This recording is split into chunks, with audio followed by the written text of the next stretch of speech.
اور پھر ایک وقت آئے گا جب دوبارہ سور پھونکا جائے گا تو پھر سب کے سب دوبارہ زندہ ہوں گے اور اپنے اپنے کام پر اور اپنے اپنے حساب کے لیے حاضر. زمین اپنے رب کی نور سے چمک اٹھے گی.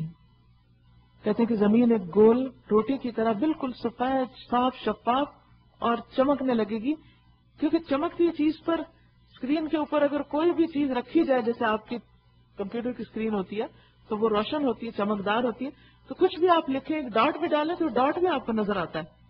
بالکل اسی طرح زمین بھی جو ہے وہ ایک بالکل سفید پلیٹ کی طرح یا روٹی میدے کی روٹی کی طرح ہو جائے گی اور اپنے رب کے نور سے چمک اٹھے گی. اور اس میں بس اتنی جگہ ہوگی جس میں سارے انسان کھڑے ہو سکیں اور سب سامنے ہوں گے. کوئی ادھر ادھر چھپ نہیں سکے گا، بھاگ نہیں سکے گا، وہاں سے کہیں اور جا نہیں سکے گا. کتاب اعمال لا کر رکھ دی جائے گی، اعمال نامہ بھی لے آیا جائے گا. انبیاء اور تمام گواہ حاضر کر دیے جائیں گے، کیونکہ اب حساب شروع ہونا ہے. لوگوں کے درمیان ٹھیک ٹھیک حق کے ساتھ فیصلہ کر دیا جائے گا اور ان پر کوئی ظلم نہ ہوگا. اور ہر شخص کو جو کچھ بھی اس نے عمل کیا تھا اس کا پورا پورا بدلہ دے دیا جائے گا. لوگ جو کچھ بھی کرتے ہیں اللہ اس کو خوب جانتا ہے. کیا یہ باتیں سچ ہے؟ کیا ایسا ہونے والا ہے؟ کیا واقعی زمین اپنے رب کے نور سے چمک اٹھے گی؟ کیا کتاب اعمال لائی جائے گی؟ کیا انبیاء اور گواہ حاضر ہوں گے؟ کیا لوگوں کے درمیان ٹھیک ٹھیک حق کے ساتھ فیصلہ ہوگا؟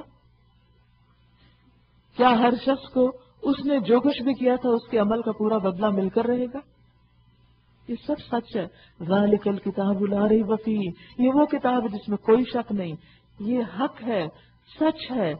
ہمارے ایمان اور یقین میں کمی ہے، ہم اتنا کلیئرلی ان سب چیزوں کو مانتے نہیں، اس لیے گڑبڑ کیے رکھتے ہیں اور پھر ایک قسم کے خیالات ہیں اللہ غفور الرحیم ہے، معاف کر دے گا اور شاید ہمیں بے حساب ہی پار کر دے، اس لیے اتنی فکر کی ضرورت نہیں.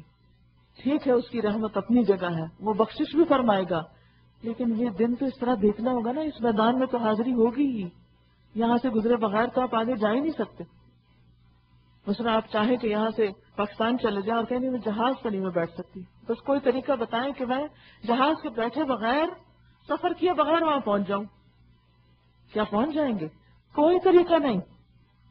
آپ کو پلین پہ یا شپ پر یا گاڑی میں بیٹھنا ہی پڑے گا، تب اگلی منزل آئے گی. تو دنیا اور جنت کے بیچ میں یہ سارے مرحلے گزریں گے تو آپ آخر میں پہنچیں گے. یہ دیکھنا ہوگا، یہ دن آئے گا، اس میں حاضری لازم ہے، کوئی ایبسنٹ نہیں ہو سکے گا.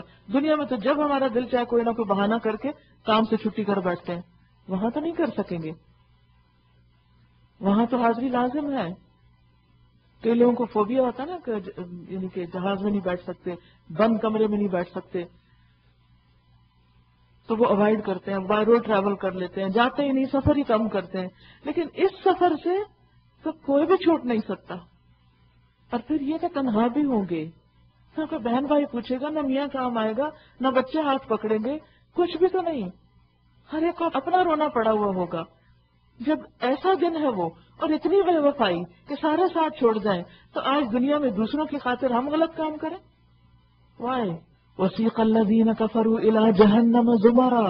اور اس فیصلے کے بعد وہ لوگ جنہوں نے کفر کیا تھا جہنم کی طرف گروہ در گروہ ہانکے جائیں گے، گروپس کی شکل میں پش کیے جائیں گے جہنم کی طرف.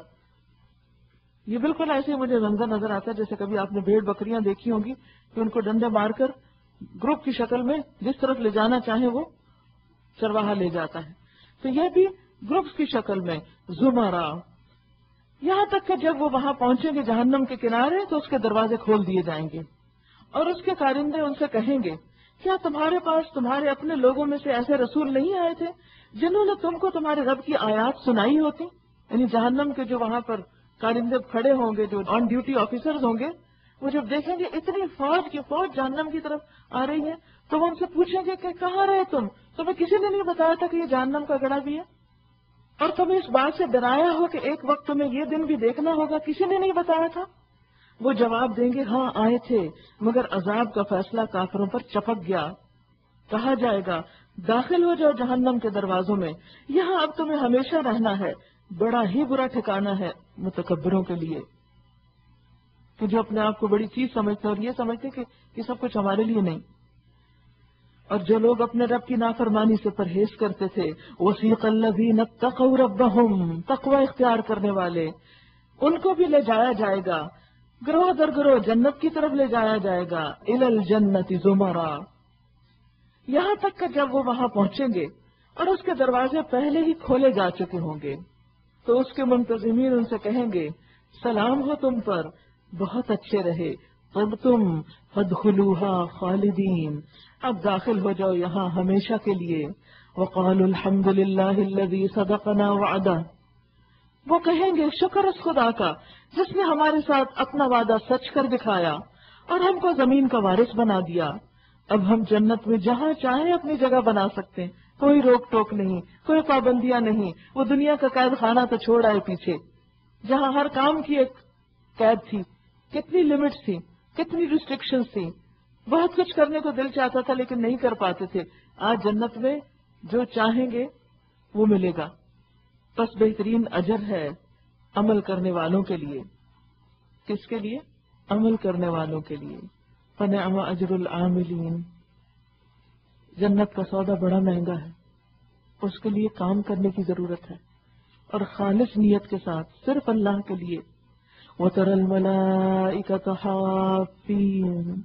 حَافِّينَ مِنْ حَوْلِ الْعَرْشِ يُسَبِّحُونَ بِحَمْدِ رَبِّهِمْ، اور تم دیکھو گے کہ فرشتے عرش کے گرد حلقہ بنائے ہوئے ہوں گے، عرش کے چاروں طرف فرشتے سرکل میں ہوں گے، اپنے رب کی حمد اور تسبیح کر رہے ہوں گے، تسبیح کی آواز گونج رہی ہوگی، اور لوگوں کے درمیان ٹھیک ٹھیک حق کے ساتھ فیصلہ چکا دیا جائے گا اور پکار کر کہا جائے گا حمد ہے اللہ رب العالمین کے لیے، وقیل الحمد للہ رب العالمین۔ یہ ہے وہ دن جسے ہم سب کو دیکھنا ہے، اس کی تیاری ضروری ہے۔ دیکھیے دنیا میں جب ہمیں پتہ چلتا ہے کہ شادی ہے تو شادی کی ڈیٹ فکس کر دی جاتی، پھر اس فکس ڈیٹ کو ایک ایک دن کر کے گنا جاتا ہے، پھر تیاریاں کی جاتی ہر اعتبار سے۔ سارے خاندان والے کس ٹینشن سے گزرتے ہیں۔ اسی طرح جب کسی کی ڈیتھ ہو جاتی تو اس دن بھی آپ دیکھیں کہ اس دن کے لیے بھی کیا کیا پہلے سے تیار کر کے رکھا ہوتا ہے، کوئی بزرگ ہو گھر میں، بیمار ہو، کچھ ہو۔ ایک آخرت ہی ایسی چیز ہے جس کے لیے کوئی تیاری نہیں، خیال بھی نہیں گزرتا کہ وہاں جانا ہے، پرائرٹی نہیں ہے ہماری۔ تو ضرورت اس بات کی ہے کہ ہم اپنی ترجیحات سیٹ کریں۔ وہی حدیث ہمیشہ یاد رکھا کریں کہ جس نے اپنی آخرت بنائی اس نے دنیا کا نقصان کیا، اور جس نے اپنی دنیا بنائی اس نے آخرت کا نقصان کیا۔ تو باقی رہنے والی کی خاطر فنا ہونے والی کا نقصان کر لو۔ اگر آج دنیا میں کچھ پیچھے بھی رہ جاتے ہیں، کم بھی ہوتا ہے، ڈزنٹ میٹر، آخرت نہ ہاتھ سے جائے۔ بسم اللہ الرحمن الرحیم، سورۃ المؤمن، حامیم، تنزیل الکتاب من اللہ العزیز العلیم، غافر الذنب وقابل التوب شدید العقاب، ذی الطول لا الہ الا هو الیہ المصیر۔ حامیم، اس کتاب کا نزول اللہ کی طرف سے ہے جو زبردست ہے، سب کچھ جاننے والا ہے، گناہ معاف کرنے والا اور توبہ قبول کرنے والا ہے، سخت سزا دینے والا اور بڑا صاحب فضل ہے، کوئی معبود اس کے سوا نہیں، اسی کی طرف سب کو پلٹنا ہے۔ یعنی وہ گناہ معاف کرنا چاہتا ہے، توبہ قبول کرتا ہے، لیکن یاد رکھو سخت سزا بھی دیتا ہے۔ تو اگر توبہ نہیں کی، رجوع نہیں کیا، اصلاح نہیں کی تو پھر مشکل بھی ہو سکتی ہے۔ یاد رکھیے کہ جب بھی کوئی غلطی ہو جائے، جب کسی بات پہ دل بوجھل ہو جائے تو اللہ شہرک سے بھی زیادہ قریب ہے، فوراً اس کی طرف پلٹیں، فوراً معافی مانگ لیں، دیر نہ لگائیں، انتظار نہ کریں۔ ایک حدیث میں آتا ہے کہ تم سے پہلے لوگوں میں ایک شخص ایک کھوپڑی کے پاس سے گزرا، کوئی مرے ہوئے بندے کی کھوپڑی تھی، اس نے اس کی طرف دیکھا، اس کے دل میں کوئی خیال آیا تو اس نے کہا اے میرے رب، تو ہے اور میں ہوں، یعنی تو رب ہے اور میں تو بندہ ہوں۔ یہ دل میں اپنے حیثیت یاد آئی ہے، مری کھوپڑی نیچے زمین پہ پڑی، اس انسان کو خیال آتا ہے کہ یہ میں بھی ہو سکتا تھا اور انجام تو یہی ہے، ادھر ہی پہنچنا ہے۔ تکبر کس بات کا؟ تو ہے اور میں ہوں، تو وہ عرش پہ اور میں یہاں زمین پہ. تو آنے والا ہے مغفرت کے ساتھ اور میں آنے والا ہوں گناہوں کے ساتھ. میرے پاس تو گناہ ہے اور تیرے پاس بخشش ہی بخشش. اور وہ اللہ کو سجدہ کرتے ہوئے گر پڑا, اپنی کھوپڑی بھی زمین پہ رکھ دی. ہوتا ہے نا بعض اوقات آپ کو ایسا سین دیکھتے ہیں, کوئی ایسی چیز پڑھتے ہیں, کچھ ایسا سنتے ہیں کہ ایک دم آپ کی ایک کیفیت بدل جاتی ہے. تو اس وقت انسان کو اللہ ہی کو پکارنا چاہیے. تو وہ اللہ کو سجدہ کرتے ہوئے گر پڑا. اس سے کہا گیا کہ تو اپنا سر اٹھا, بس تو آنے والا ہے گناہوں کے ساتھ اور میں آنے والا ہوں مغفرت کے ساتھ. اس نے سر اٹھایا, بس اس کو بخش دیا گیا.